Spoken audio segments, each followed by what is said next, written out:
Welcome to the Clayton County Board of Education work session.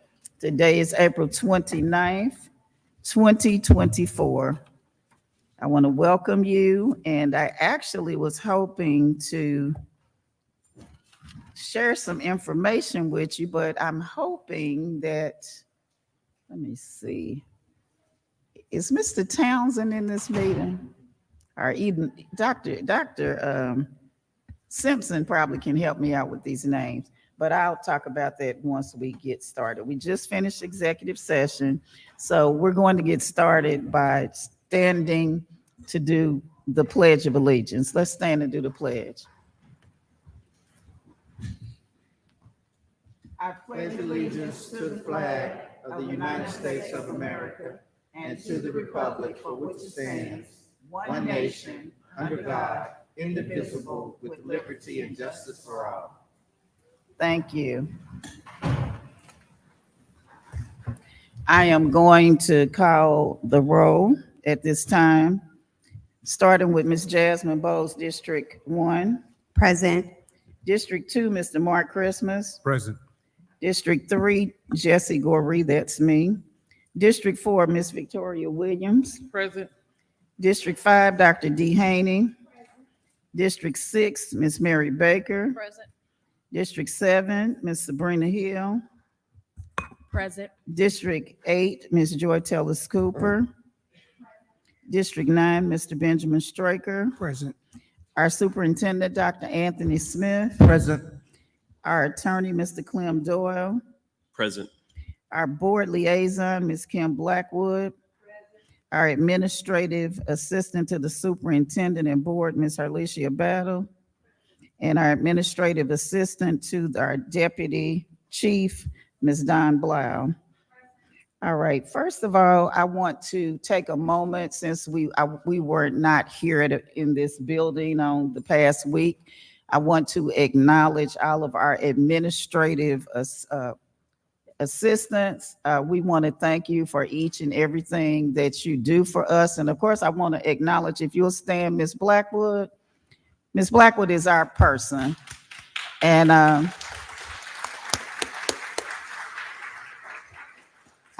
feel a little bad because I should be handing her a nice gift, but since she wasn't supposed to be here today, because she was supposed to have surgery. You know how you say you're going to go buy something and you forget, you put it off and put it off. But we're going to take care of her. We're going to take care of Miss Battle. We thank her because it looks like you all did a good job with Miss Battle and Miss Blau. We appreciate all of those people that work for us. Now, some good things. Normally, I'll start off and I'm saying for you all to take a moment of reflection because we haven't had good news. But I do want to acknowledge the fact that this afternoon, that at Forest Park High School, that we very proudly had a jersey celebration for Justin E. Boybe. He was drafted by the Los Angeles Chargers. He's a graduate of Forest Park High School, an early graduate from Forest Park High School. He also was an early graduate from, I hate to even say the name of the school, the dreaded Alabama Crimson Tide. You know, I tried to beg the young man. I went to see something that Forest Park was giving him. And, you know, I've just been having some really hard luck at my university at Louisville. I was trying to get him to come to Louisville. That didn't work. Then I tried to get him to come to my dear beloved, the Ohio State University. And he said, no, I'm going to Alabama, where he subsequently went to Alabama and they won the national championship. So, you know, but anyway, he's been drafted and we're just so proud of him because he's such a humble young man. I drove over to the school today and, you know, he was coming out of the parking lot and I said, I think I'm here for you. And he was like, yes, ma'am. And he just came in so humble. As I told them, now had it been me, I would have been stepping. I would have had on my red bottoms, you know, my red bottom shoes. I would have been so flat, so fresh, and so clean, and all of that. But he was just a real humble guy, and you know, we gave him some accolades.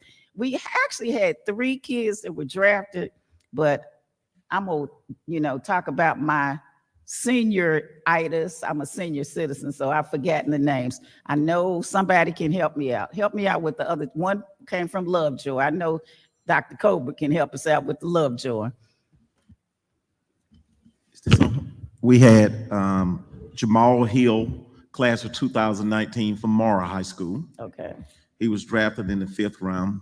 Bubba Means, class of 2019 from Lovejoy High School. He was drafted in the 5th round. Okay. Do you know the teams? Yes, Jamal Hill was drafted by the Houston Texans, and Bub Means was drafted by the New Orleans Saints. Oh, well, I'm gonna clap for everything but the ain'ts part. I'm getting, And we also had 2 other players that went as free agents, didn't get drafted, but they was picked up by other teams. Sandata Anderson, class of 2017, North Clayton High School. all right. And Dayton Wade, class of 2019, Lovejoy High School. Okay. Sandata was signed by the Seattle Seahawks, and Dayton Wade was signed by the Baltimore Ravens. Oh, yeah. Now that's my team right there, the Ravens. Okay. That sounds good. Now I regret that. I love the choice that the Falcons made, despite what they want to say, because I'm not sure Kurt is going to be playing. But I would have really have loved to to have us have a defensive end. But anyway, that is that's the good news. All right. So at this point, we're going to follow our agenda. Now, normally we do not have board recognitions, but Ms. Blackwood insisted that we have board recognitions. So I want the board members, if you all would, please come down. It's only going to take short. All right, come down.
Madam Chair, Mr. Vice Chair, members of the board, Superintendent Smith, ladies and gentlemen, would Todd Poe Jr. please come forward?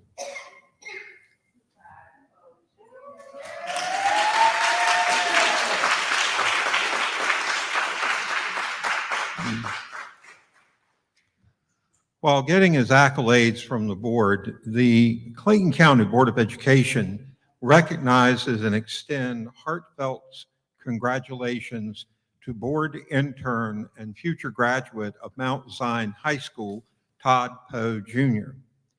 He has been accepted into Morehouse College's Bonner Scholars Program.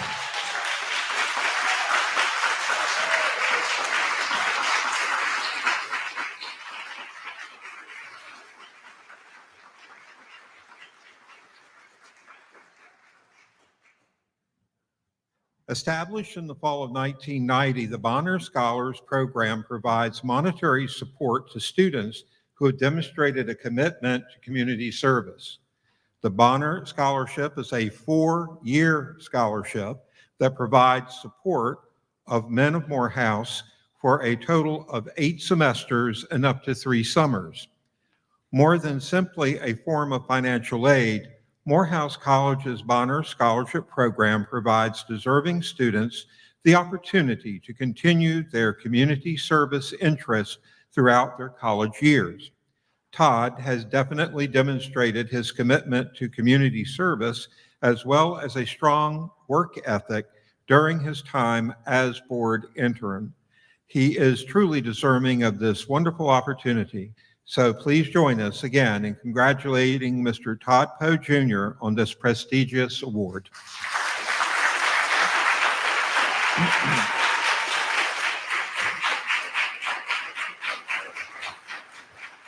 And now photographs.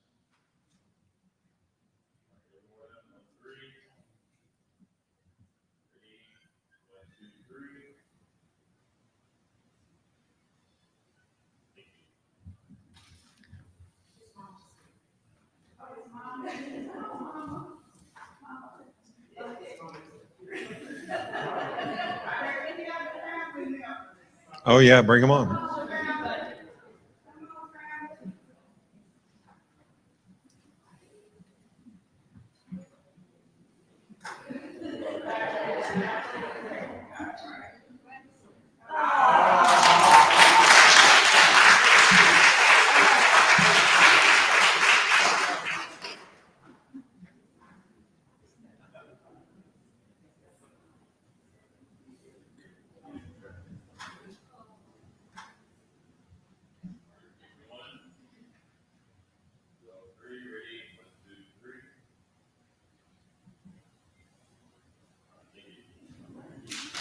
Thank you.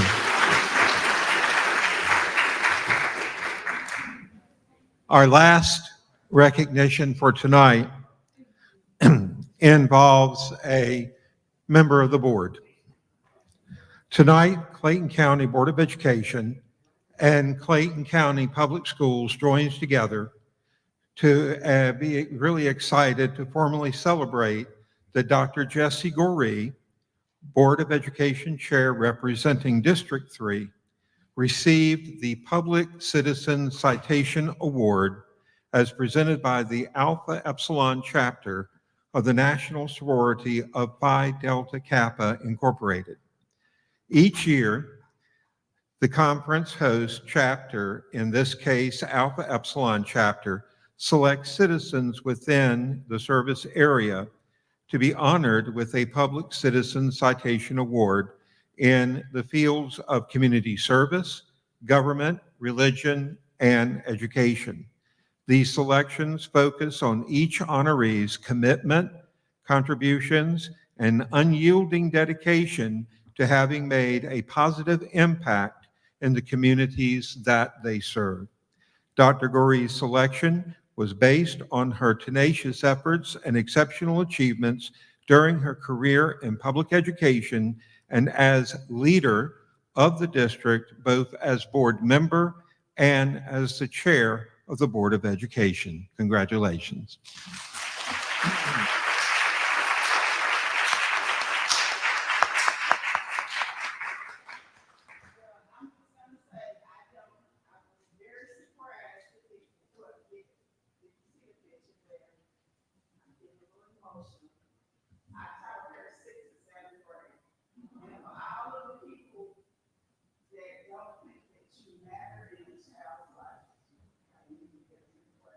She nominated me for this award. And so they called me and said it was the regional conference and I got the award. And I didn't even invite my family to the event, but I had three of my friends who surprised me. I was sitting on the dais and they walked up to me and I did not even know that they had flown down to come in. Now, they're also members of the Midwest chapter, so I'm very proud of this and I do some good stuff. Some of the things I do anyway, and since you know she's from Waterside Colors, I just don't take a picture.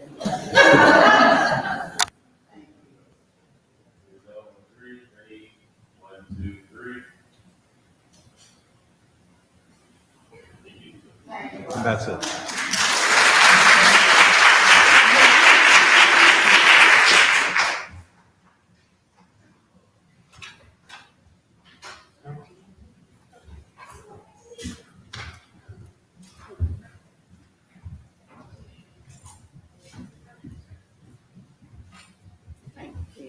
I didn't, like I said, we could have not done this. Okay.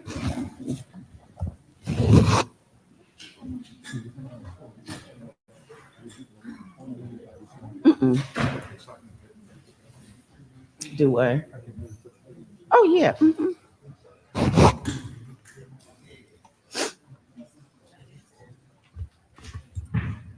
All right, we'll go ahead and continue our event. I actually asked Ms. Blackwood not to do my recognition. We wanted to do Tide because next week we're going to do the, we're going to acknowledge our students at the PAC, but Todd he's our board baby. So we had to show off our board baby.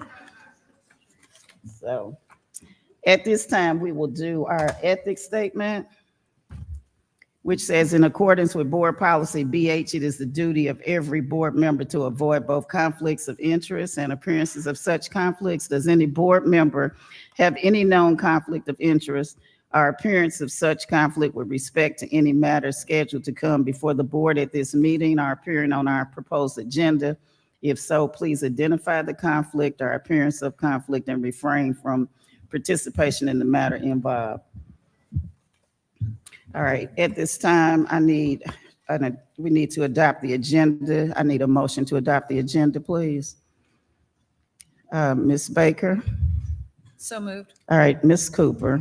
Second. It's been moved and properly seconded that we adopt the agenda. Please vote.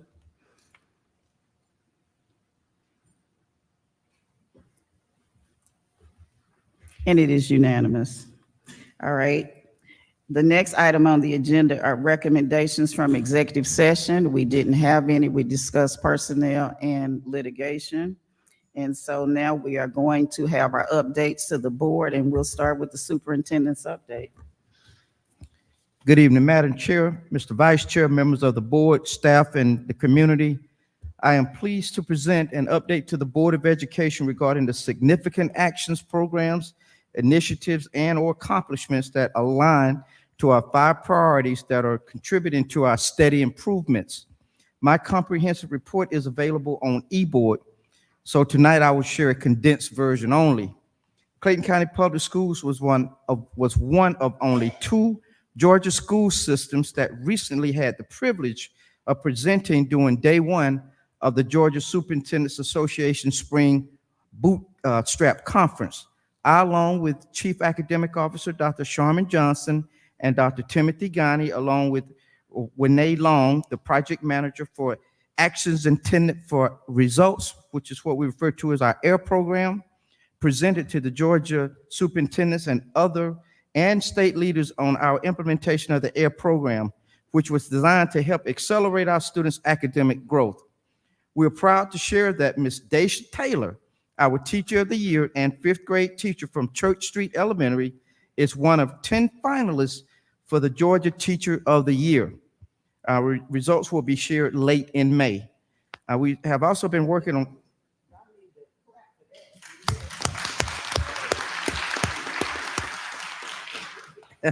We've also been working on several important projects, such as the Clayton County Public Schools Summer Leadership Retreat, 2024 Operations Graduation, and the Rosenwald Historic Preservation Project. Some of our recent efforts have been featured in the news, such as the Clayton County Public Schools Father Figures Matters Initiative, where the AJC featured our event. I'm also excited that our inaugural Clayton County Public Schools Builders Awards ceremony is underway. Our finalists, all of whom are doing groundbreaking work, have been selected, and the grand reveal of the official winners will occur on the evening of Thursday, May 16th at the Morrow Center. Milestones testing is still underway, and the process is going smoothly. Thank you to our school administrators, school and district staff, and parents for ensuring our students were prepared for the assessment. The business service staff continues to diligently work to complete the preliminary budget, which will be presented to the board in small group meetings before the required public hearings are held. The second round of renewal contracts was issued on Friday, April 12th. The Division of Human Resources and Strategic Improvement hosted 2 spring job fairs this month, one on April 13th and on April 27th. Visit our Clayton County Public Schools website to learn more about how to join our work family. The Association of Christian Ministers of Clayton County will host the National Day of Prayer on Thursday, May 2nd. This event will begin at 7:00 a.m. and will be held at Clayton State University in Morrow. I've been asked to attend and bring remarks during this special occasion. Also, I've been asked to deliver the keynote speech for the Clayton Leadership Class of 2024, which will be held on May 2nd, this Thursday as well. As I close, I'm also excited to remind stakeholders that we will host our 11th annual Superintendent Scholarship Golf Tournament on Friday, May 3rd at Crystal Lake Golf and Country Club. Thank you to everyone who has been instrumental to help plan this event and for such a noteworthy cause, awarding scholarships to selected 2024 graduates. To remain abreast of other key initiatives, please follow us on Facebook, Clayton County Public Schools News, and watch our Channel 24 local station. Madam Chair, this concludes my superintendent's board updates for this event. If there are no questions or comments, we can resume the remainder of the portion with updates from our various departments, starting with teaching and learning. Wait, before you start, I want to make an announcement in regards to the scholarships. Did you mention the board scholarships? I did. Okay, I want to make everyone aware, and we will be collecting those applications, but the Board of Education will be awarding scholarships to each of the high schools. We were originally supposed to give out one scholarship in each of our names at every one of our high school sites. We originally were going to award $1,000, but after speaking to someone about tax purposes, we're changing it to $500. Therefore, we will be giving away two $500 scholarships in each of our names. So that means 18 scholarships per school. And we have sent that information to, we posted it on the website. We've also sent it to Dr. Dunn, and I've spoken to Dr. Dunn, and I know that she has received some applications. So I actually need, if she's getting the applications, I'm not sure where the applications are, but do you have them? Okay, Ms. Blackwood says she has them. But for all those people that are sitting here or looking at us on, however you're looking on YouTube or Facebook Live, please know that those scholarships are available. If you go to the website, you will see the criteria. We're not looking for anyone with a high GPA. You don't even need to be going to college, because we're not trying to be just make it for one particular pathway. So if you might be coming out to set up your own business, so please apply. The one requirement that you must have is that you are on track to graduate, because if you're not graduating, you won't be able to get it. So just want to make you aware of that. We will be looking at that information, and those will be awarded at our graduations. Yes, at this time, Dr. Young will come to the podium.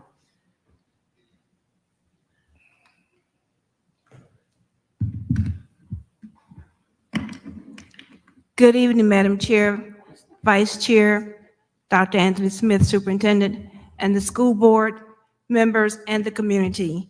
Tonight, I hope to bring to you a very brief presentation.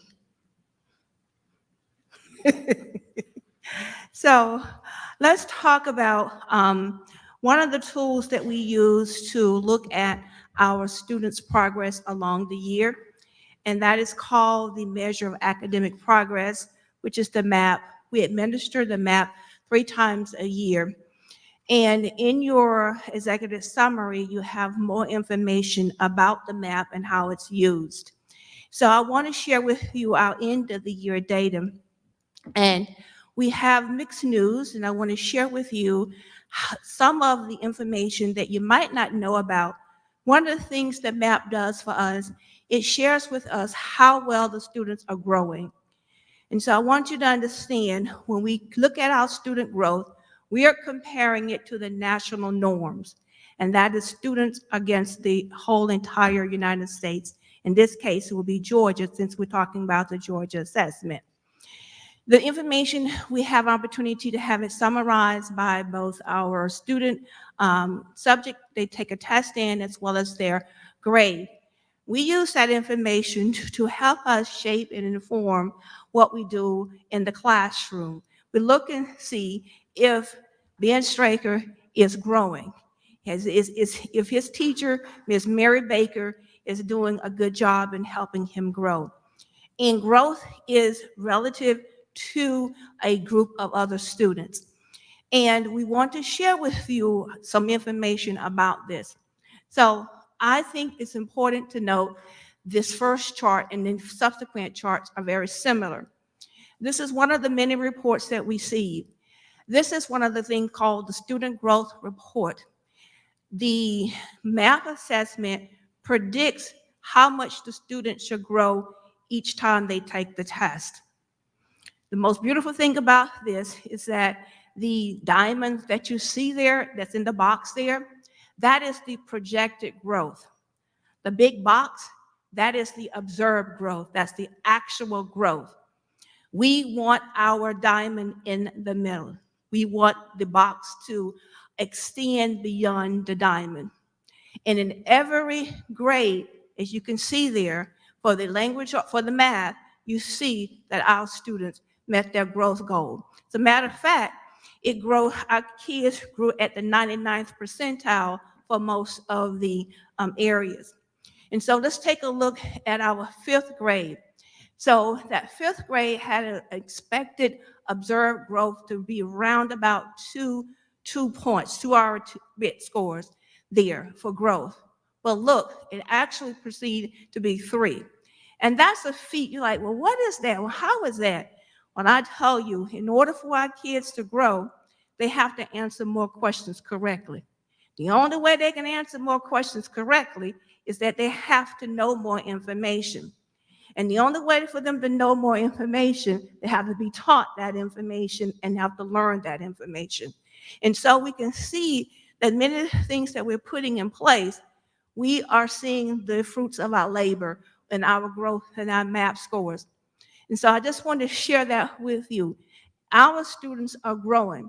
One of the things I talked to the State Department about is what happens when school districts have low proficiency rates. And one of the main things we talked about, if students do not show growth, you're always going to have low proficiency rates. And so we are showing growth. If we continue this pathway, we're going to increase our percentage of kids who are proficient and distinguished. And we'll see a little bit about that in a moment. And so we have that for our language arts. So you can see that. We have it for our science. And that's for the 3 assessment areas that we have from the map. And so good news is that our students are learning more. They have been taught. We've been training our teachers. We've been having cadres, math cadres, language arts cadres, and we're working with giving us teachers lesson plans for them to teach, to use. We're going to continue to build on the momentum that we have this school year for next school year. Now, let's take a look at our projected proficiency summary reports. These are the reports that predict how well our students are going to do on the Georgia milestone. And before I continue with this prediction is tied to what the MAP NWEA does each year, is what their Lincoln study. They go back and look at students' performance on the GMAT and look at their performance on the MAP and make that correlation. We use this information, like the growth report, to give us information about which students are moving on and which students need help. And then not only which students, but in what content area and what specific standard or target that we need to focus on. And then our teachers and schools use that information to set up small group instruction, to do their remediation or acceleration. All of this information guides us in what we do. And at the district level, we use it to assess our curriculum, our assessments, even our resources. And so lastly, it helps us with our school improvement plan to see if those actions that are being implemented are being effective. And so if you can see the comparison between 2024 and 2023, we want to see decreases in our beginning or even in our developing learners, as long as there are some increases in our proficient and distinguished. And I want to share with you on the left side is the spring 2024 data compared to the spring 23 data. One of the things I want to highlight is that a slight improvement in the percentage of kids who are distinguished. That takes a lot of work to get our kids to that level. And so we want to share that, yes, we still have a ways to go. We have a decrease in the beginning learner percentage. We have an increase in developing learners. We're hoping to see that because we want our kids to shift from beginning learners to developing learners. That is important. And we have a shift in our proficient learner. As long as our proficient learners are not going down to developing learners, it's okay to have a slight decline in proficient learners if that group is moving to being distinguished learners. And so just want to share that with you for our math. And this is really important because our kids are being taught under the new math standards. And so we're seeing that level of improvement.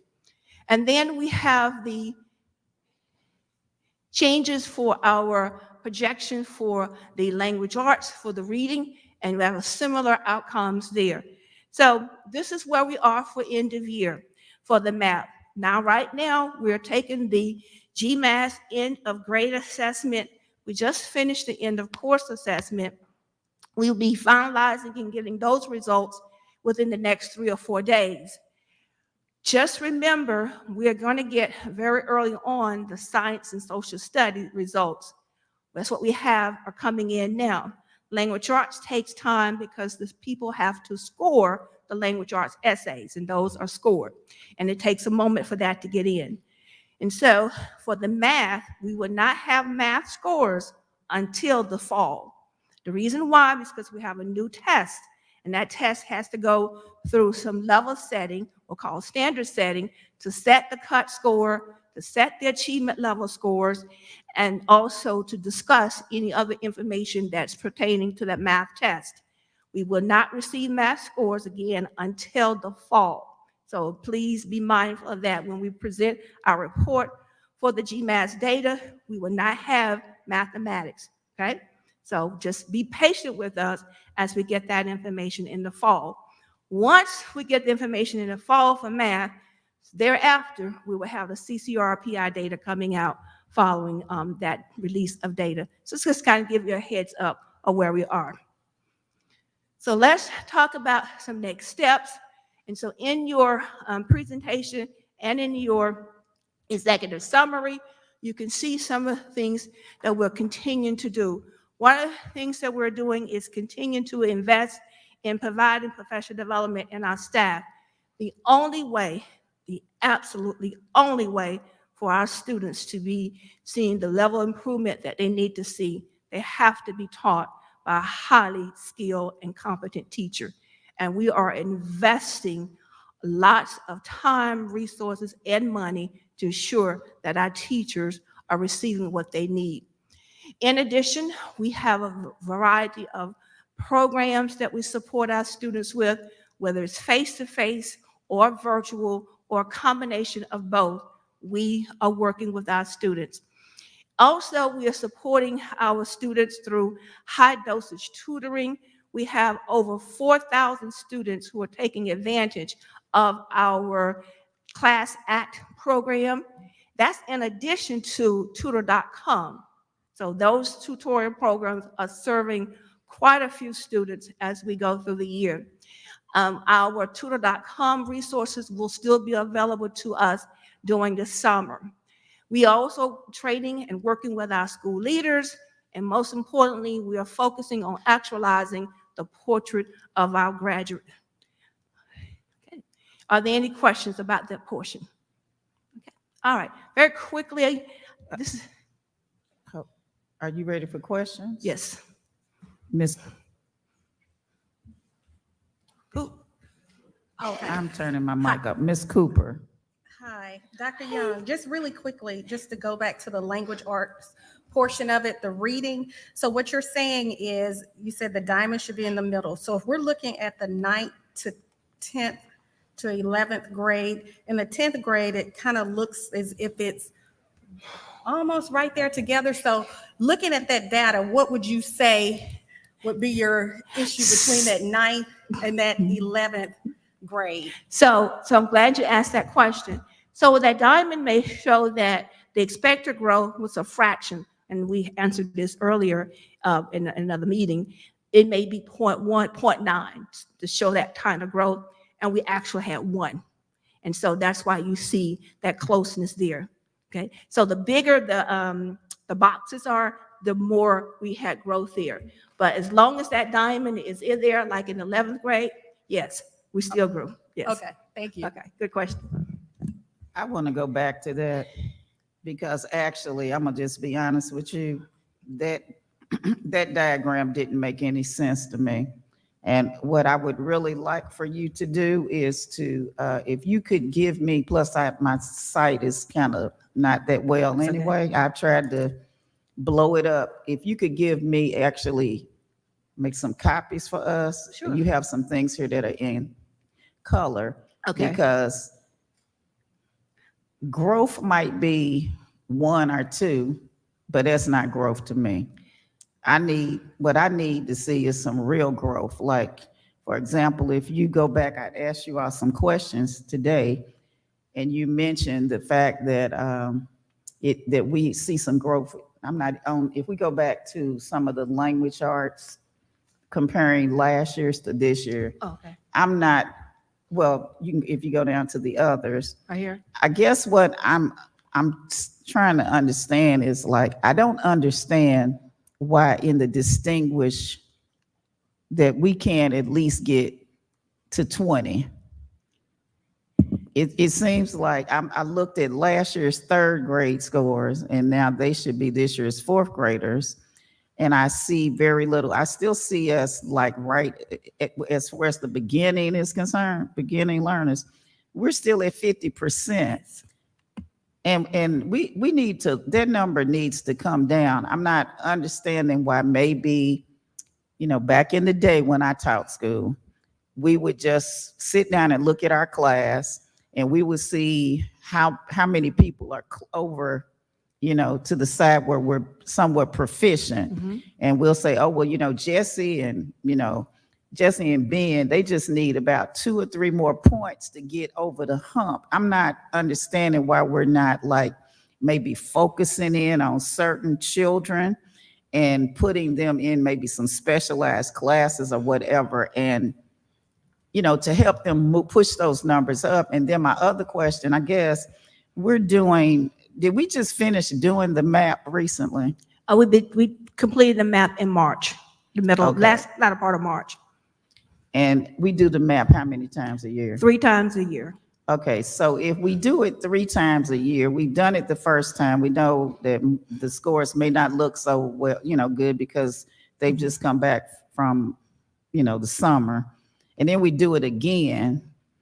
I guess I figure if the children have seen it the first time and they've seen the second time, why do we need to do it the 3rd time when we know that the real test is coming right after that? It kind of seems to me like we're kind of over testing, because if we're testing them in March, then here we come right back and get them in April.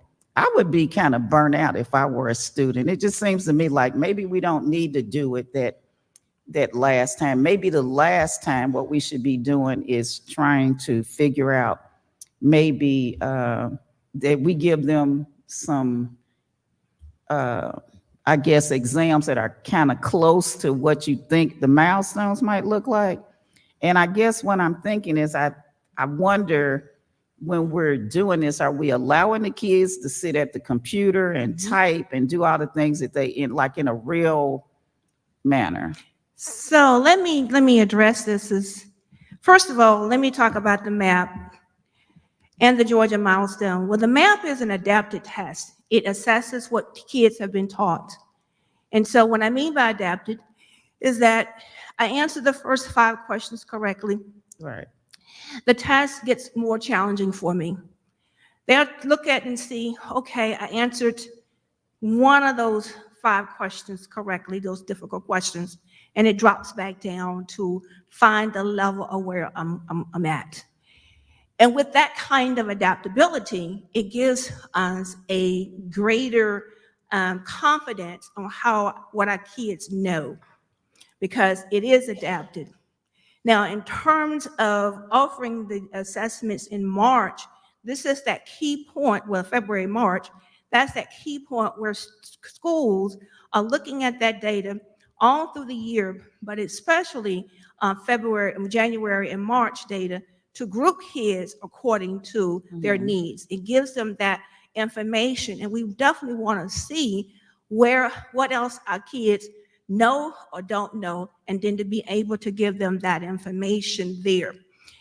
In terms of getting ready for the Georgia milestones and preparing for it, our kids have been working on GMAS practice, GMAS experience practice for a very long time, because we want to make sure that they are ready for the type of exam. Over the next couple of days, I'm going to send you a video, 2 videos. One would be for math and one would be for language arts. And I want you to look at those 2 videos and really see how the test has changed since the CRCT. Matter of fact, I want you to see how the test has changed since we started with the Georgia milestone. That test is so drastically different than what we're accustomed to as having gone to school, is that we are constantly trying to put in front of our kids every resource possible so that they can be ready for the exam. Now, in terms of growth is important, very important, because what the main thing, when we look at our CCRPI, our highest points were earned through growth, closing the gap. Yes, we have work still to do in achievement level. Yes, we do. But if our kids are growing and closing that achievement gap, we are well on our way. And so I want people to understand that when we look at growth, we don't look at it necessarily in how many, if I move from 20% to 30%, we look at growth by the individual student, because that is how it's done even for the CCRPI, where the student can grow 1 point and have a high percentage growth percentile, or a kid can even lose points and still have a high growth percentile. It's based on their comparative group performance. So it's very important to understand, but I'm willing to have any meetings that we need to have so that I can talk more about it and just give you some visuals so that you can have a deeper understanding of what we mean by growth and why it is so important. Because without it, we're never going to get to proficiency and distinguished look.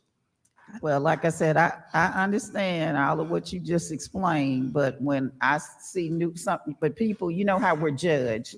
We're judged by what those scores say, and I just think that I think we need to look at some other things. I really think some of the great things that we put in with the air part, that we have for air, I still feel like that we might have missed a beat with saying that we were going to have our tutors, and I don't think that we actually ended up utilizing as many students. You know, we did it in the summer, but I think we could have done, you know, a little bit better with our tutors. I think that, you know, after a while we fell off, but we'll just talk about that. Okay. Ms. Hill. Yes, and thank you for explaining that adaptive part of the testing. That was going to be one of my questions, because I like how it shows that the more questions they answered, right? Yes. And then it brings them back down. So I think that is very key. But I also want to talk about the basics. When we're talking about testing, I just know and believe that if we have the fundamentals and we build on the basics and help our children to understand what the phonetics are and just the simple mathematic problems and equations, do you find that would be helpful, and are we doing that? So, Ms. Hill, I think my team behind me knows I have this mantra, and it goes like, back to the basics. And so, yes, we have got to make sure our kids have fundamental skills. And this is important because this is where our parents can help us. This is where our parents can work with our kids to do basic addition, multiplication, to the point that we have been using ELBC days to send home flashcards to our elementary parents. And we'll be sending some more home the next ELBC day. And we've given parents instructions and guidance on how to use those flashcards. So we are responsible for working with our kids and ensuring that they have the fundamental, but I definitely need parents and grandparents and guardians to come along with us. And if we can work together and make that happen, our kids can really see the growth. And so part of that work that we have to do, we are using in our EIP program, a program that you all approved, which includes Orton Gillingham, to get to our kids to read, to teach them how to read. And we're implementing the program in all of our EIP classrooms, and we're ensuring that that's occurring. And we're working with our math teachers and students to help them with the fundamental, and we're using quite a bit of resources to get them there. But we can't do this alone. We have to have our community to join us. Thank you. Ms. Bowles, you did have your light on. Did you want to ask your question or not? Thanks, Madam Chair. I think I will. You've answered some of it, but I wanted to ask you about features of the map testing. It's kind of in the weeds, so if we need to talk about it later, that's okay. I'm a huge fan of our map testing, and I think when it comes to this data, you said it best, it's not what we hope to see eventually, but there is growth, and that's amazing. So I wanted to talk about the frequency of testing. I recognize the value in those multiple touch points, but here's my question. The first test, so correct me if I'm wrong. The first test is a baseline, which will include all the standards that will be taught that year. Is that correct or incorrect? No, it doesn't include all the standards we taught. For example, let me give you an example of something. I'm going to learn in 4th grade how to add 4-digit numbers, okay? That assumed that I know some other things. I know how to add 3-digit numbers, right? If you look at the progression of the curriculum. And so our baseline will start with, can I add 3-digit numbers? Because I'm going to be taught 4-digit numbers. Thank you. Okay. So you're assessing, though, the skills or readiness of skills for that whole scholars year. Yes, some of the main. And so we don't expect them to do well. It's a baseline test about where they're headed. Is that correct? Correct. So Okay. what we want to know is where are they at that moment, at that time, from last year to getting ready for this year. Correct. So we will have on the test some of the standards that support what they need to be able to learn. Because I'm not going to do well with addition if I don't do well with fluency in adding. Right. Okay. And so I think the point I'm trying to make is that the baseline assesses things that the scholars may or may not have been taught. Is that correct? Yes, it can. Okay. Mhm. So that is test number 1 when they get back from summer. We don't expect high performance. If anything, it's a great opportunity to see where they are. Mhm. The second test, here's my question, because there's 3. Mhm. The second test, does that just evaluate the standards taught up to that point? Correct. Does the following test, now we're on test 3, so not baseline, test 1's done, test number 3. Does that test include just the standards taught up to that point, or is it like a baseline to baseline comparison? So now we're talking for test 2, it's the first 12 weeks of instruction. Okay. And then the next one would be the 24th week of instruction. Okay. So that's 24 weeks of instruction, Okay. okay? Thank you. And so to the adaptability question, what you're calling adaptable isn't the standards per se, right? Like if a scholar is taking the test and they get ones right, they get more. It's adaptable based on rigor, correct? Not standards. Right, it's So based all- on rigor. All the scholars are tested on the same standards, Mhm. but what adapts is the rigor per Correct. scholar. Correct. And I just think that it was a little in the weeds, but I think that's Correct. important to name for all of us, just so that we know that it's not like some scholars are tested on entirely different standards. The adaptability is on depth of knowledge, Correct. basically. Correct. And since you said it that, so when we have students who are what we call proficient, they are looking at the standard rigor at the defined grade level. Okay. Correct. Ms. Baker. Okay, I'm going to go back to parents helping their kids. Oh, yes. I had my council group, and the last council meeting that we had was, okay, we've made it through this far, but what can we do to get ready for next year? And they told me the exact same thing I've been asking for a long time, which is having something for parents before the kids get to whatever it is. My thing has always been vocabulary, because when I was trying to teach my daughter about subtraction and everything, and I'm like, so we need to borrow from the tens or the hundreds or whatever. And she's looking at me like I'm crazy. And then she finally looked at me and goes, oh, you mean regroup. And then there was the tiling episode. It's not that a lot of parents don't want to help their kids, but to be honest, they don't teach it the same way we learned it. And so if we could just either have something, for parents to come to so that they could get a little lesson before they start, or just send home a parent syllabus so that the parents know what the vocabulary will be or the ideas. And I think they would feel more confident in trying to help their children. Okay. So glad you said that. With the standards, we have the Georgia Department of Education creates parent letters that we use to send home to help give a preview of what students are going to learn. We can continue to focus on that. And we also, the teams talked about how we can create videos to support our parents better. And so we're all working on a few things as we go through the year. We can't do it all, but we are working on many things. But one of the things, parents, if you have the cards like for addition, if you just hold that up with the kid, ask the students to support, ask what's 2 + 2, just getting some rote memory in. In terms of the other types of support, I ask parents to work with our parent liaisons. They have lots and lots of parent workshops, many workshops.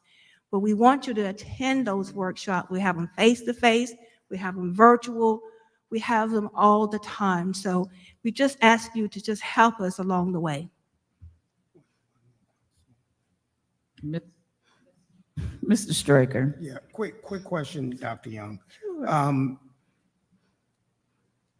Is there a study or a report? I'm sorry. Is there a study or a report that that will show us how much participation we're getting from parents?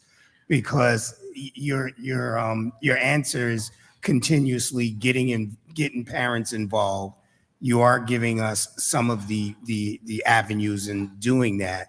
But my problem is when I show up to an event that's made for parents, it's only 5 parents there. What are your thoughts on that, and how can we change that as an organization? So one of the things we do keep track of the parent attendance, especially to events hosted by our parent liaisons, and plus what also we do at the district level with our sign-in sheets. And you're right, but we're discovering that, I'll just give an example. When we had the opening for the tutoring for the class act, remember we were closed on that Friday, remember? It was cold. And it was cold and rainy that Saturday. Over 400 families showed up to that event looking for support for their children. And through that process, we gave parents questions that they can ask each of the vendors. The vendors spoke so highly of our parents, of the questions they asked, how thoughtful they were in selecting their vendors. And so one of the things it just reminded me is that we need to make sure that we're offering what parents need to get them to come. Saturday, we had an event with our Latin American Association partnership with Clayton County and our Hispanic community. We had several hundreds of parents to show up. It wasn't anything planned for to teach you anything, but we wanted to give parents resources that they need. And we're finding that if we continue to expand those opportunities that give parents the resources that they think that they need, we tend to get better participation. And so we have to go back and review our own processes and think about when we have these events, what are we asking? When we have our competitions for like reading, the Reading Bowl, there were so many parents and students there because it was something that their children were engaged in. And these are great things that we want to continue, but we also got to make sure we're linking to these activities by giving parents strategies that they can take home to help their child. One of the other ideas that you can think of is that anytime there's a sporting event, there's thousands of people in the auditoriums. I've never seen you guys take 5 minutes of that time to actually speak to the thousands of parents. I think that's a great opportunity. That's a great idea. It's a great idea. I hope you're seeing the voting signage, because we just put those out there at our parent events. And so we're getting there. It's just going to take time. We're getting there. All right, go ahead with that summer learning. Okay, all right, summer learning. So you have in your executive summary a list of the summer activities that we have. We have, oh boy, a lot of them going on, but I just want to highlight some of the newer ones that we have. We have something new for students. We have Elevate You. That's a new camp for our rising seniors who have GPAs between 2.3 and 2.8. And you wonder, like, why that level? Because those are the kids that sometimes get missed because they don't have the GPAs to get the, be seen as, okay, we're going to give them scholarships and so forth. But we want to work on supporting our students in between those two GPAs. In that program, they will be exposed to college and career readiness activities, as well as tours around the Metro Atlanta colleges and universities. So we're excited about that. Of course, we have our Summer Learning Academy. Right now, we almost have 2,000 students who have signed up for that. Last year, that was equivalent to 1,100 students last year this time. And so now we have, well, I think it's almost 2,000 students there that we have. We have our Advanced Placements Mastery Lab. We want our kids to enjoy being in AP, so we want to give them the support for advanced placement. Although we have our credit recovery for Edgenuity, that Edgenuity is not just for credit recovery. Students who need or want first-time credit can also participate. We don't tend to have a lot of kids to participate in for first-time credit, but it is there for them if they choose to have it. We have another new program that we're offering. We're working with our extended year, school year program for our students with disabilities. We have something called the Summer Learning Inclusive Academy. We know that there are some special education students who don't qualify to participate in extended school year. We now have this Summer Learning Inclusion Academy to pick up that other group of students based on participation or invitation based on their IEP. We do offer that for K through 12. We only have, I believe I said this afternoon, we had one high school student to sign up for the summer learning inclusion. Most of the students of the 17, 8 of them are going to participate in the first week, and 8 are going to participate in the second week of the program. And then for Elevate U, we have 150 students, and we're still enrolling. All of our middle schools will have a fifth to sixth grade transition, and all of our high school will have a 8th through 9th grade transition in the month of July. All of the other summer programs are in June. So just want to help us get the word out and get our parents interested in participating in the program. We provide transportation and we provide nutrition for all of our students except for the high school because it's virtual. Okay. As far as your summer programs are concerned, you mentioned in your responses, I guess the number's low for the high schools, but we know that our high school students have problems with reading. And I guess I'm not sure if maybe we should be considering looking at those students and recommending getting people on the telephones. We have school improvement specialists to talk to parents and let them know that maybe we have an intensive reading program that they could be involved with and get them there. And also, I'm trying to think of, I believe it was Mr. Christmas that was, we had what was called a barbershop talk event last year at Riverdale High School. And one of the things that this high school students said is that we don't offer things that they're really interested in.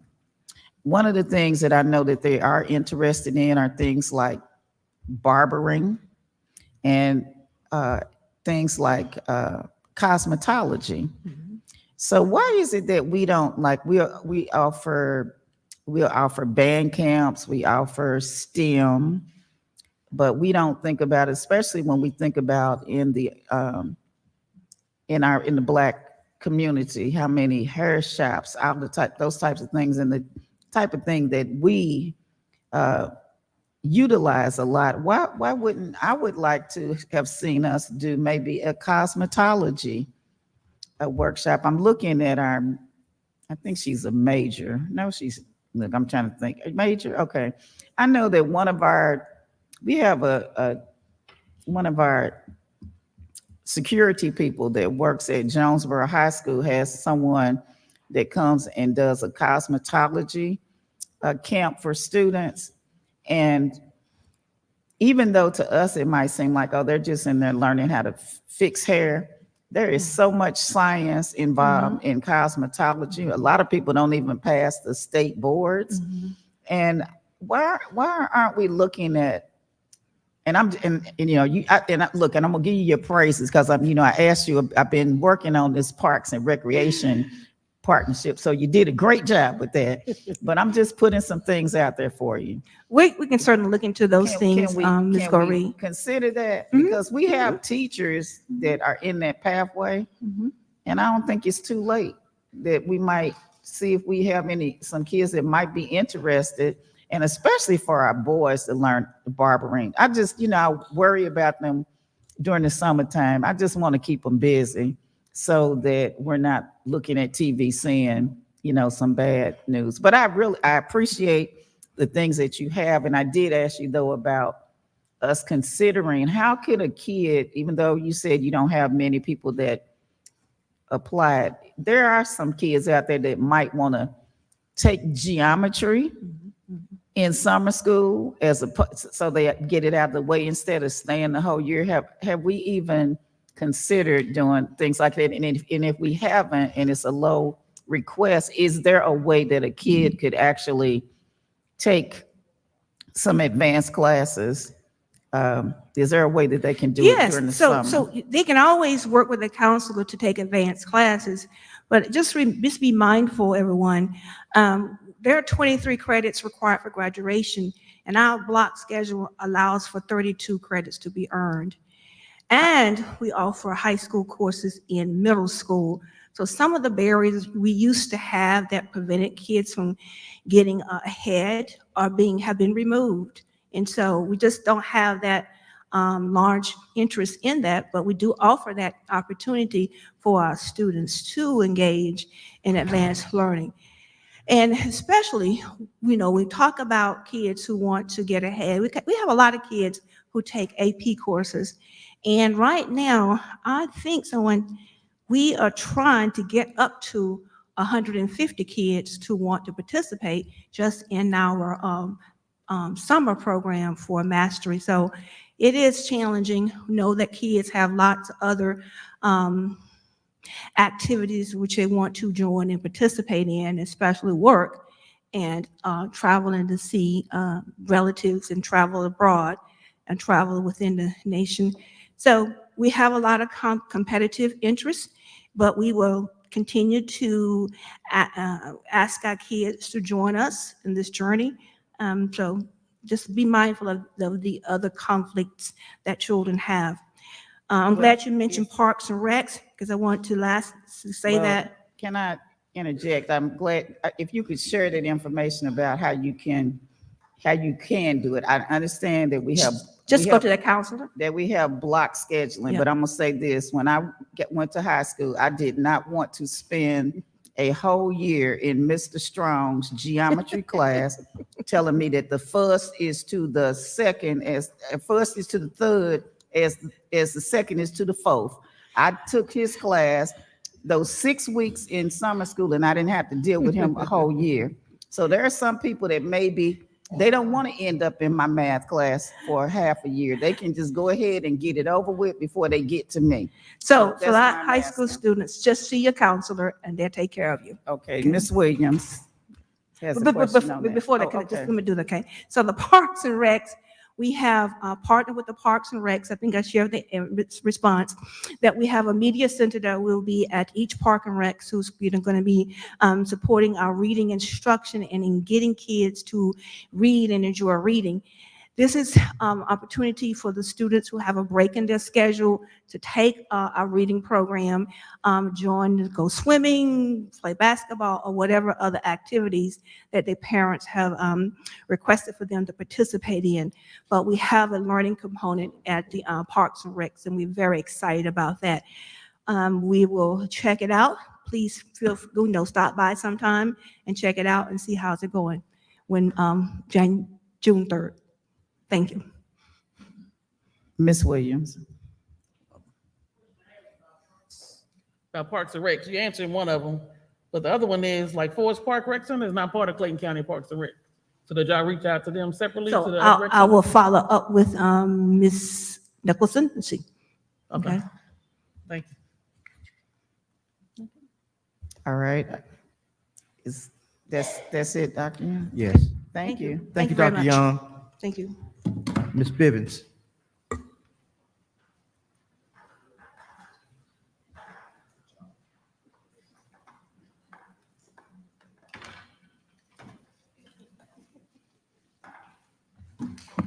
Good evening, Madam Chair, Mr. Vice Chair, board members, Superintendent Dr. Smith, colleagues, and community. This evening, I will be giving an update on the current year's budget as of March 31st, 2024. And these reports are being presented for approval. The request is to approve the financial reports as submitted on the consent agenda next week. For the year-to-date through March 31st, we collected 75.6% of our total revenue. That's $480,239,000. Of that, 80.2% is from we collected 80.2%, I'm sorry, of our local property taxes, which includes property taxes and TABT. Other local revenue is at 416.8%. We've collected $22.9 million. I think last month I told you what those, why we had collected so much last month. It has not changed. It's a Georgia Power grant of $9.9 million. We actually have $4.4 million of that is in investment earnings, something that we have not had or seen in many, many years with interest rates going back up, and also some indirect cost rates of about $6.3 million that we received from administering or for administration of the federal grants a lot of the grants that we received.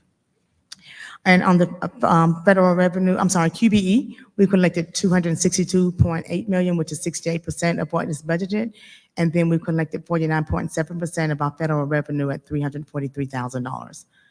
On the expenditure side, we're at 63.5% of our budgeted expenditures, but we're 75% through the fiscal year. So our spending is trending under where you would think that it would be at 3/4 of the way through. So we have, excuse me, at the end of March, our ending fund balance was $250.9 million. And also remember, we're not getting a lot of tax revenue in. I still have a few million, tens of millions of dollars to get in from our public utilities for property taxes. So we do anticipate collecting all of our property taxes. So any questions on the general fund budget report? Are there any questions? I don't. No, okay. So next we have the SPOST report. For the month of, well, this shows the 3 months history for this year compared to last year. And once again, this month, the March revenues exceeded what we had at this time last year. We collected, well, we received it in March. It was actually collected in February. It's $5,754,237. And this is in line with what the state is reporting in their recently statement in the March 15th press release. They stated that the adjusted sales tax distributions to all local governments had increased by $37.9 million over the previous year. Any questions on the SPOS collection? I don't see any. Okay. And the last is the purchasing report. So on your purchasing report, we have to report any consumable, non-consumable items with a value of $50,000 or more. These items from a single vendor should be approved by the board prior to purchase and prior to the execution of any agreement to purchase. This policy also requires that all the regular monthly Board of Education meetings, the superintendent or designee provides a report of all purchases greater than $10,000 which were approved during the prior month and not previously approved by the board. And in response to the policy, the purchasing department has included in the executive summary a detailed account of all purchases and contracts with a value exceeding $50,000 that require board approval. Also, you received spreadsheets that reported Report A, which is consumable purchases made with the value of $10,000 or more. Also on Report B was non-consumable purchases made with a value of $10,000 or more, but less than $50,000. And Report C is non-consumable items with a value of $50,000 or more that require board approval as detailed in the executive summary. So do you have any questions on anything that's contained in the purchasing report? Ms. Cooper. Hey, Ms. Bivens.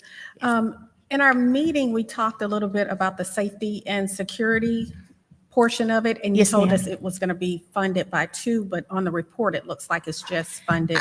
Did you change? I don't know, I just saw that it should be general funds and federal funds because they Okay. do have money in their budget. The additional amount is coming from federal funds. I have Mr. Polk update So that that'll and be we send it back out. Okay. Yes, ma'am. Thank you. Are there any other questions? All right. Okay, thank you, ma'am. Thank you. Mr. Joseph.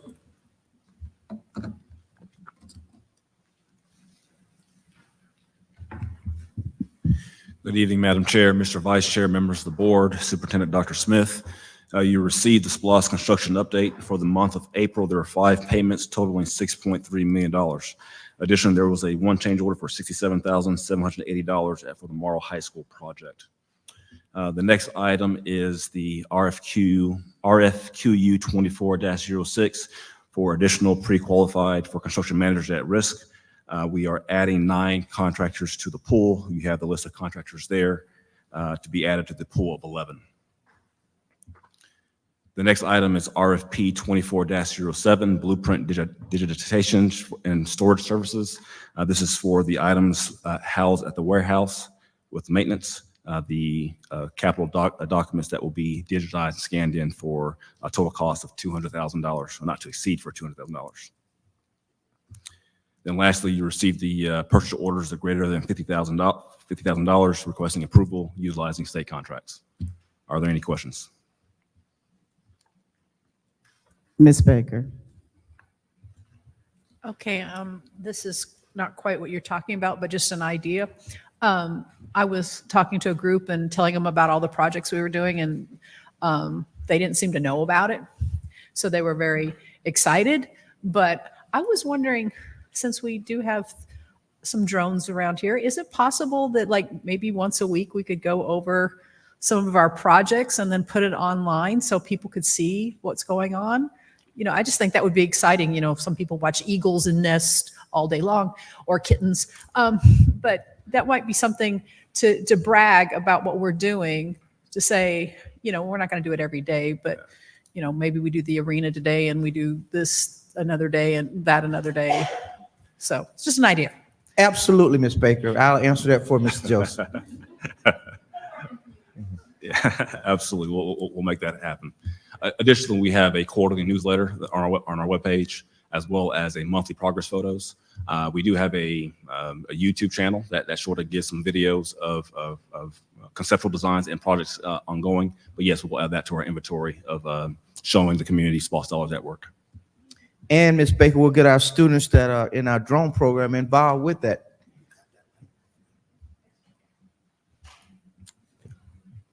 Ms. Hill. Thank you, Madam Chair. Mr. Joseph, can you just please share with me the change report? What does that entail? And the fact that it's for Morrow, can you, thank you. Yes, ma'am. So we are finishing up Morrow High School. So we have reconciled the allowances. And so within the contract, it's unknown to know how much rock you're going to encounter when you're digging. So within the contract, we make an assumption of quantities. And so we are finishing the project and we reconciled, and that was the amount that went over the assumption. Are there any other questions? I have a question. I actually received something that I need to sign in regards to a project that we have, and I'm not going to sign it until I get an explanation. What I'm looking at is, I think it's actually for the Fountain School. And as I read through it, it mentioned, I'm looking now on the list, it says designs, projects and designs and procurement. And it looks like the Fountain School is on here, and it says that it will be a new school. Now, I'm hesitant to sign it because I know that there are some things in the Fountain School that are historic. And according to this paper that I'm signing, it's saying it's going to be a new school, which means it's going to be totally demolished. And I'm not sure that we need, I think that I'm trying to find out if it's a way that you all can restate it, because it seems to me that there are some things that we need to keep. And I guess that's a conversation I need to have with you and Dr. Smith, because I would hate for some of the, you know, when you think about Fountain's history, just like with the Rosenwald School, we're not demolishing the building. We're doing some renovations. And I was just thinking, as far as architecturally, are there maybe some parts of the building that you may not necessarily want to destroy, that you want to make a part of that project? And the other thing is that I keep seeing all these bids that you all are sending, and I don't know legally binding. If we continue to bid out for some of these things that we're doing, but one of the things that's sort of in the way is, you know, we need financing for it. If we legally accept bids and we are telling them that we're awarding them to companies, are we legally bound to have that company build that project, but we don't have the financing for it? Yes, I'll address the financing question first. So we work hand in hand with the finance department to make sure that we don't commit the board and the community beyond our capacity. So everything that's submitted to you is gone through a cash flow analysis to make sure that, in short, money out is not going faster than money in. And so we are very close to getting our bond funds. And so a lot of these, so everything you've seen thus far is within the capacity of the SPLOST dollars. And so we're working very carefully to make sure that we do not do exactly what you just said, send you contracts beyond our capacity. All right, well, okay, go ahead. No, go ahead. I was going to respond to the first part of your question, but I'll let Mr. Joseph finish with the finance part of your question. I think he did. Okay. Well, relative to the design for Fountain, we will absolutely be historically sensitive to the design of the building. And once we share the design with the Board of Education, we will share it with the Alumni Association for the old Fountain School to ensure that they see that we're trying to be sensitive in making certain that we preserve the historical significance of that great school. Absolutely, Mrs. Gorey, and board members, and to the community. We will not knock one brick down without making certain that that is embedded in our design. Okay, well, if that's the case, I think you all sent me the paper. So is there something that you might want to go back and look at? Because that's not what that paper says. That paper says you're going to completely demolish the building. So is there, should there be some modifications then before I sign it? I don't want to sign it because I don't want us to say that we're doing one thing and we end up not doing it. And I'll share with you later what I'm talking about. And I guess the other thing, I'm just asking if we could really just slow down on these bids, because I'm gonna say this. We do not have money to build we have some things on this list that we didn't, that would actually come out of future SPLOST money, but yet we have a architect for Lovejoy, which I can understand the architect, but what I'm kind of afraid of is that then you put the bid out and let's say Ben Straker's firm gets the bid to build the building, but right now we don't have the money to do it. So can we just slow down with the bids? I guess that's my question until we get all of that straight. I think, Madam Chair and members of the board, I think it will probably be very beneficial once we completely tweak our cash flow analysis to speak to the various projects that we're going to prioritize and the timeline of which we're going to address them will probably make you a little bit more comfortable about how we move forward and not overcommitting the board with these projects. So is that a yes or no? Yes, that. Okay, thank you. Yes. You can stop right there. I just want a yes. Thank you. All right, thank you all. Thank you, Mr. Joseph. I just don't want us to get in trouble. Okay, thank you. Look at Mr. Joseph. I always say, Lord, she asks me some stuff every time. Thank you, Mr. Joseph. Mrs. Albright. I love Mr. Joseph. I love you too, man.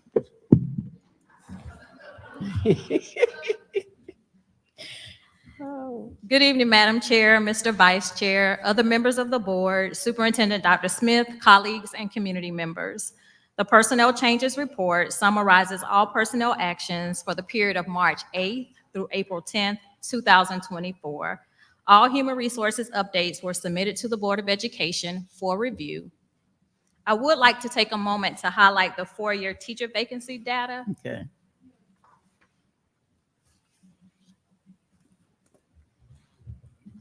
That I shared with the board.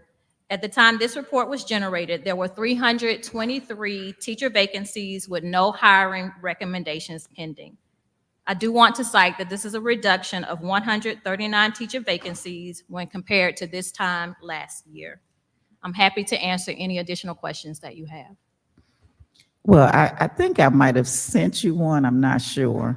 So if you mentioned, I know we had a job fair on Saturday, and I saw Dr. Hopkins. I think I saw her, and everybody was telling me. I actually saw a couple of principals. They said it was pretty successful. So based on Saturday's job fair, do we have some people that we are looking at hiring that would drop the number down? Yes, so candidate recommendations were issued to about 52 potential job Okay. seekers. The candidate recommendation essentially says the hiring manager is interested in you potentially joining your team, contingent upon a complete application being submitted and favorable background check results being received, and our ability to secure certification if it's a certified position. So the candidate recommendations are issued at the job fair. In turn, the hiring manager then requests for hire those applicants, and that has to be done in Talent Ed. If that request for hire is complemented with a complete application and the job seeker reports to background check within 2 days of being notified, our service level agreement for processing is 7 days. Okay, so how long? So we'll take 7 days total after if they have completed the application and passed the background check. In 7 days, we'll know. Correct. Okay. If they submit based on the timing of the submission. Okay. All right. I'm about to start singing Tony Braxton song, 7 whole days, because I was hoping we could get it down a little less than 7 whole days, maybe 5. All right, Ms. Cooper. Hey, Ms. Alperin, we talked about it a little bit in the meeting. Sure. About those positions, but from the job fair, did it focus any on the elementary education and that special ed, those two numbers, huge numbers we talked about? So the summary that I have with me this evening aggregates the candidate recommendations by grade band. So on Saturday, elementary schools were able to issue 24 candidate recommendations. And those encompass teacher positions, paraprofessionals, and then 2 part-time positions, which were the cafeteria monitors and campus support personnel. At the middle school, 15 candidate recommendations were issued covering teacher vacancies, paraprofessionals, and the part-time campus support role. At the high school level, 13 candidate recommendations were issued covering teachers, paraprofessionals, custodians, and then the part-time campus support position. We did have some of our departments there with us on Saturday as well. Transportation issued 12 candidate recommendations. Facility services was able to connect with 3 potential candidates, and nutrition connected with 20 potential candidates. Dr. Haney. Absolutely. Yes.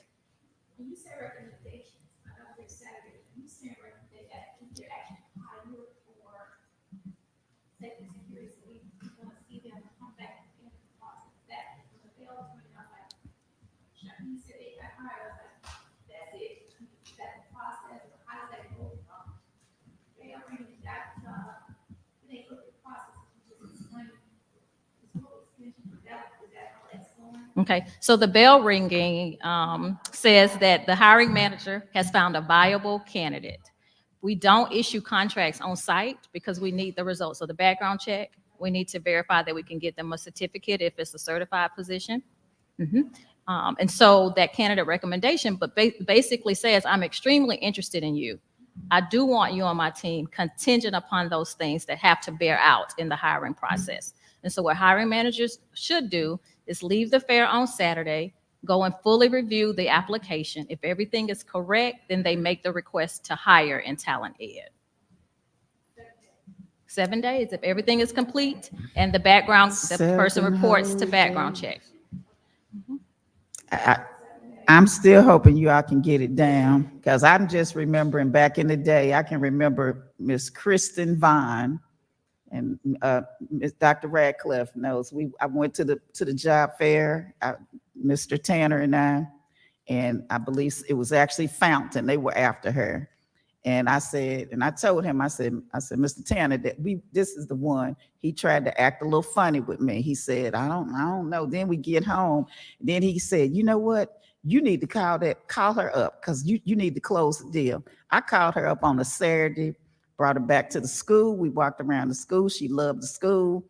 And I think the next week I just don't know what happened since I was in the school to now, why it takes so long to just, to make it happen. But we gonna go with 7. I'll come down there and be singing. You hear Tony Braxton, that'll be me coming down the hallway. Dr. Haney.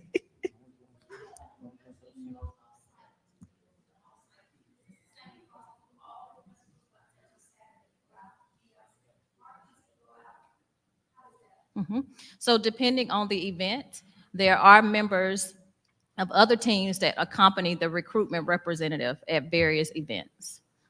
So when you register for an event, they tell you how many representatives you are allowed. So sometimes that kind of restricts us from taking additional team members. But whenever possible, we love to have that principal perspective. For example, if we're going to a fair where we are predicting that we'll be able to source for teachers.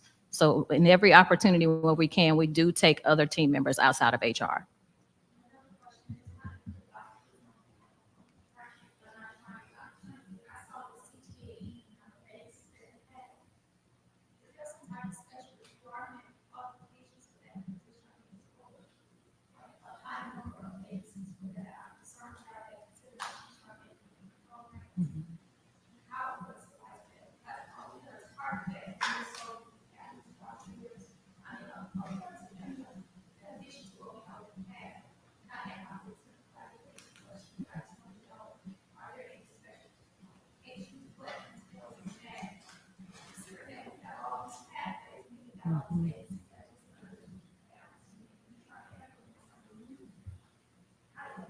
Right. So for the CTAE teacher positions, certification is required. There are occasions where we are able to submit business experience, so industry experience. I don't want to speak on Dr. Pitt's behalf, but she and I were debriefing a recruitment event that she attended that was solely for CTA recruitment across the state, and the attendance was low. I think there were multiple districts there attempting to recruit in comparison to the number of applicants. And so just like all the other areas, we're having to turn over all the stones to generate interest in those positions as well. Correct. But I will cite that our special ed vacancies have continued to decrease over the course of the last several years. So this year, at this report, the special ed vacancies were fewer than our elementary education vacancies. Ms. Baker. I'm just going to ask this for clarification, and I'm sorry if it's a little simple. When you talk about doing a background check, I guess we're all used to doing computers, and as a loan officer, I type in your information and I get a background check in minutes. So what is your process for a background check? And maybe that will explain why it takes 7 days. Okay. So I'll begin and then I'll let Chief elaborate.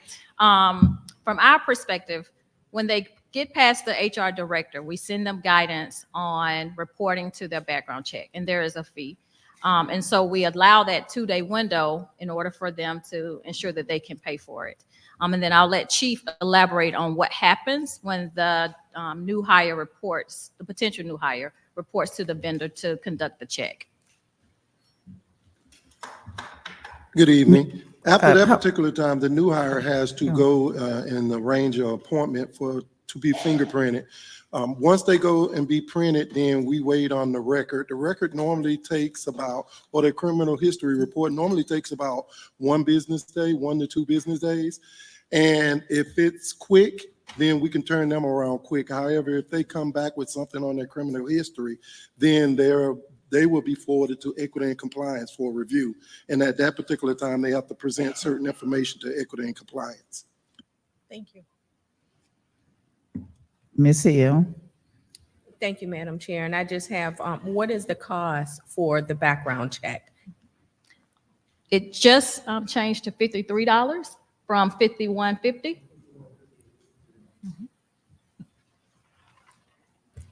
And one other question. So we do this with an outside vendor. Is that something that we could do in-house? You do it. We are conducting fingerprints in-house, but to make sure that we can facilitate a quicker turnaround, then what we do is we continue to use the outside vendor if they're unable to print during the times we have available. Thank you.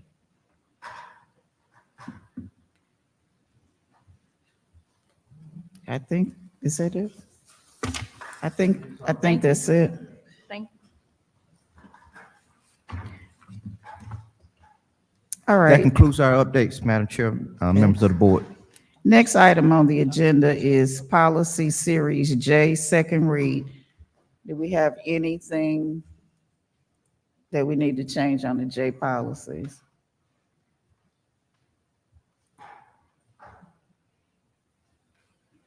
Okay, so let me say this, because next week we vote. If you go home and you find something that you think needs to be done with the J policies, please email everyone here, and including Mr. Doyle, Ms. Garrett and her group, so that we can look at it and make any adjustments, and we will be voting on it on Monday. All right, I don't see anything. So the next item on the agenda is the Wright Community School petition. Now, on your sheet, it says action item. It will not be an action item. We're not voting on it this evening. We are here to get information. I think it's only fair that we have thoroughly read the petition for consideration. Actually, I know that don't we have some people in the audience that are here to support the Wright Community School petition? Right. And I know you all have started emailing and texting, and some of you all, I started responding back saying, look, we're not voting on it, but then I just stopped. I figured you're going to continue anyway, because I saw a text message that went out that said, contact the board. I see my friend back there, Stephen Quinn. Stand up, Steve. Oh, you trying to hide? I said stand up. There he is, yes. So anyway, we are going to get information. Is Dr. Young, do we have someone here that can give us some information? Oh, there she is. Dr. Rump Carter is going to come and give us some information about the Wright Community School petition. Thank you. Good afternoon, Dr. Smith, Superintendent Dr. Smith, Ms. Goree, Dr. Goree, and board members, esteemed board members. Thank you for having us this evening. Yes, the Wright Community School is here, and I'll just give you a little bit about the process and background that we went through, because you have the executive summary. The Wright School submitted a letter of intent in January. The committee reviewed their petition very thoroughly, looking at potential for our framework in the areas of finance, academics, operations, governance, etc. After we reviewed the petition, we gathered questions that we wanted to clarify with the Wright Community School. And so then we had a capacity interview with their board, and we asked those clarifying questions. At the conclusion of the capacity interview, and after we received their responses, then we sent them a notification that then we would share this information with the board, our findings. And you have our findings in the executive summary. One of the things I've asked Dr. Rump Carter and also Dr. Young, because that falls under her purview, is one of the other things the board members said, I'm just making a request. Remember, we need to get the schedule for whatever the state schedule is for submitting applications. And then going forward, we want to, whenever they submit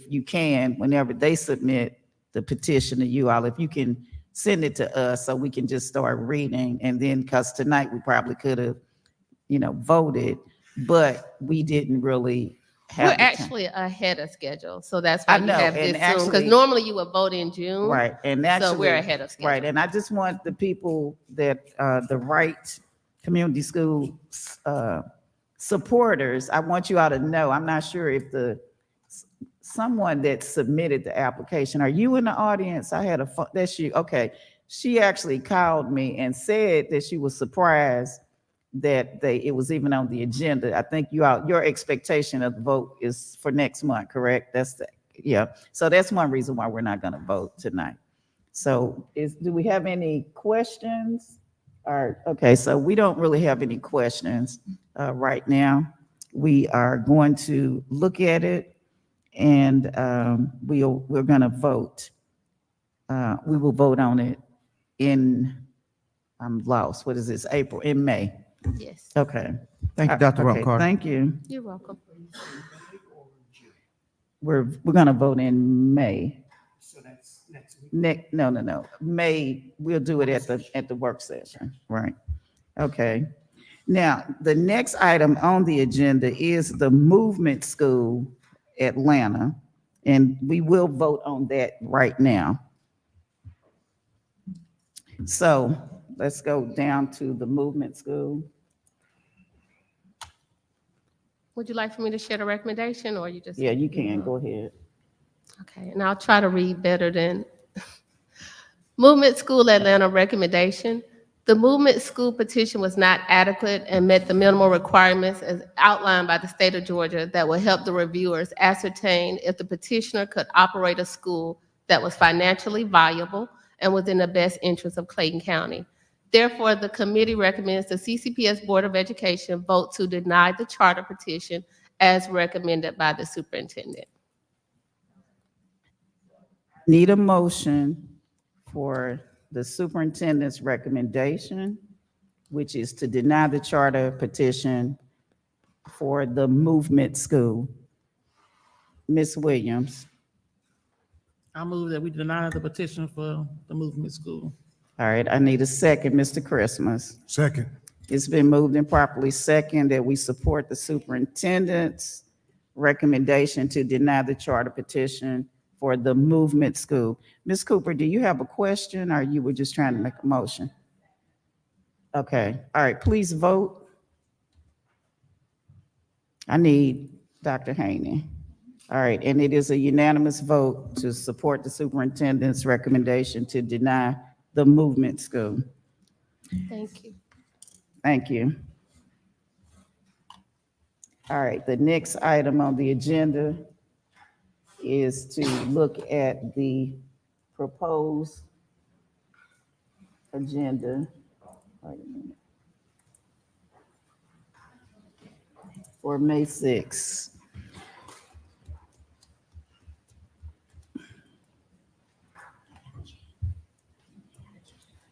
All right, look over the May 6th. I'm really having some problems with my eyesight here. Let me see here. All right, I want you all to remove, there's one thing on the agenda. We won't vote on the Wright Community School. That is it an X? It looks like 11.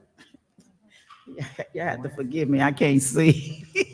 I really need to get some glasses here. We're not voting on the Wright School next week, so we're going to remove that from the agenda. Does everyone understand that? Okay, so I need a motion for the approval of the proposed board meeting agenda for May 6th. Minus I said that. All right, I guess Ms. Baker. Ms. Baker. Madam Chair, I move that we accept the agenda as proposed minus the Wright Community School petition. I also want to remind everybody that that will be at the PAC, and this is May, so wear your comfortable shoes. All right. Ms. Williams, I need a second. I second it. Okay, it's been moved and properly second. Please vote. All right, and we're adjourned. We'll see you at the PAC Madam next Chair, Monday. Madam Chair, before we adjourn, well, excuse me. Is there some? Y'all, one more announcement, please. One more announcement. I just want to extend my heartfelt gratitude to our district, to every person that works with us and has been so gracious to support me, myself, and my colleagues on all of our initiatives and what we've done.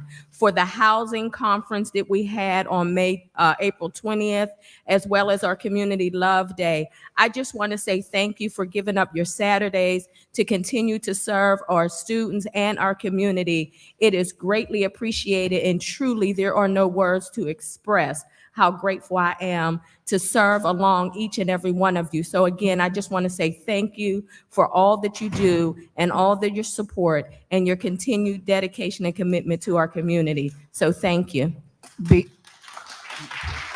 Excuse me, before you leave, I also want to make another announcement that we should have made at the very beginning. This is an election year, and early voting started today, and we would make sure everybody votes. And I actually want to, while we're talking about the community, we want to thank the community for the unanimous reelection of the Clayton County Board of Education.